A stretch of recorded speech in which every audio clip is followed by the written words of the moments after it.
ডোমকলের হরেরামপুর বানিয়াখালী সমবায় সমিতির ভোটে জয়ী সিপিআইএম। ত্রিমুখী লড়াইয়ে 8টি আসনেই জয়ী হয় সিপিএম প্রার্থীরা। সিপিএমের দাবি, এতদিন কংগ্রেস তৃণমূল জোটের দখলে ছিল এই সমবায় সমিতি। রবিবার কড়া নিরাপত্তায় হয় ভোট। সমবায়ে মোট 8টি আসনে প্রতিদ্বন্দ্বিতা করে সিপিএম, কংগ্রেস ও তৃণমূল, যদিও সবকটি আসনেই জয়ী সিপিএম প্রার্থীরা। অ্যাকচুয়ালি সমবায় সমিতি কৃষিদের জন্য, কৃষিদের যাতে উপকৃত হয়, কৃষিদেরকে যাতে আমরা পরিষেবা দিতে পারি, কৃষি নিয়ে তো এটা সমবায়টা, তাদের জন্যই আমরা এই জায়গায় এসেছি। আমরা যাতে তাদেরকে পূর্ণাঙ্গ সহযোগিতা দিতে পারি, এই জন্যই আমরা আজকে আমাদেরকে দলের পক্ষ থেকে, সিপিএম দলের পক্ষ থেকে আমাদের ভোটাররা আমাদেরকে এখানে নির্বাচিত করেছে। এদিন সমবায় ভোটে জয়ের পর লাল আবির খেলায় মেতে ওঠেন সিপিএম নেতাকর্মীরা। হ্যাঁ, দেখুন, এইটা আজকে হরিরামপুর বানিয়াখালী এসকিউএস লিমিটেডের হতো যে নির্বাচন ছিল।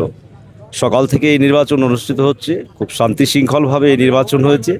যারা এখানের ভোটার প্রায় সবাই ভোটদানে অংশগ্রহণ করেছে, ভোট দিতে পেরেছে। এখানে মানুষ, আমাদের সিপিআইএমের 8টা প্রার্থী ছিল, এখানে কংগ্রেস প্রতিদ্বন্দ্বিতা করেছে, তৃণমূলও আলাদাভাবে প্রতিদ্বন্দ্বিতা করেছে। অন্য দলকে পরাজিত করে মানুষ সিপিআইএমকে এখানে আবার জয়লাভ করিয়েছে। এটা নির্বাচনটা সমবায়ের হলো। এই নির্বাচন একটা ডোমকলের দিক নির্দেশ করে এবং এই নির্বাচন আগামী দিনে গোটা রাজ্যেই এই বার্তা যাবে যে মানুষ কিছু একটা বিকল্প খুঁজছে, সেই বিকল্পের জায়গায় মানুষ সিপিআইএমকে, লাল ঝান্ডাকে হতো যে বেছে নিচ্ছে। সমবায়ের দখল ঘিরে উচ্ছ্বসিত বাম নেতাকর্মীরা।